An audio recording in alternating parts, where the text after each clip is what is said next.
عرفتش بكيت في حياتي، طاحت بكيت ولا فوتوني، بكيت على واحد الناس ما بغاونيش جامي بغاوني، بكيت عليهم كي راحوا خلاهم. كي نتفكر هذيك الدمعه اللي حطيتها، هذيك التحرحيره اللي تحرحرتها باذن الله، هذيك الدمعه هذيك التحرحيره عمرها ما تعاود. ولا بقات لي مارة في حياتي كومبلي، بقات لي مارة ما ننسيهاش الى طول حياتي.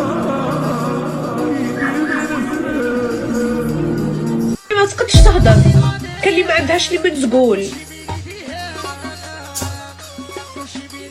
كان اللي راها تعاني في صمت، كان اللي راها كل يوم تموت 100 موتة في النهار.